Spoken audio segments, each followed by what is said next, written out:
বিশ্বনবী একদিন বললেন, ইহুদিরা যে চিঠি পাঠায় অর্থ তো বুঝি না, আরেক ইহুদি আইনে অর্থ করা লাগে। আবার ইহুদিদের কাছে কিছু লিখে পাঠাইতে চাইলে আমরা তো লিখতে পারি না, ইহুদিরে দিয়ে লেখা লাগে। ওরা যে পয়রা শোনায় লিখে দেয়, আমি ওদের বিশ্বাস করি না। আমার নিজের একজন লোক দরকার। বিশ্বনবী দেখলেন মদিনার এই আনসারি সাহাবী হাইলি ট্যালেন্টেড, জ্ঞানের প্রতি তার আকর্ষণ, মারাত্মক আকর্ষণ। বিশ্বনবীর একাডেমিক প্রজেক্টগুলো তিনি হ্যান্ডেল করতেন। যায়েদ বিন সাবিত ছিল বিশ্বনবীর ব্যক্তিগত সচিব এবং দোভাষী।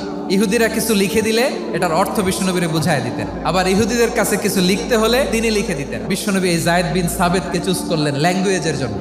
উনি বললেন, যায়েদ, তোমার সফট স্কিলকে ডেভেলপ করতে হবে, তুমি হিব্রু ল্যাঙ্গুয়েজ শিখে ফেলো। যায়েদ বিন সাবিত বলল, বিশ্বনবীর মোটিভেশন আর ইন্সপিরেশন পেয়ে আমি 15 দিনে ইহুদিদের এই হিব্রু ল্যাঙ্গুয়েজ শিখে ফেললাম। এরপরে ইহুদিরা চিঠি লিখে পাঠালে আর কোনো ইহুদি ডাকা লাগতো না, আমি নবীর এটার অর্থ করে বুঝায় দিতাম। আবার ইহুদিদের কাছে চিঠি লেখা লাগলে আমি যায়েদ বিন সাবিত চিঠি লিখে দিতাম। বিশ্বনবী তাকে দায়িত্ব দিলেন, কোরআন যা নাজিল হয় তুমি লিখো, কাতিবুল ওয়াহি বানায় দিলেন। সুবহানাল্লাহ।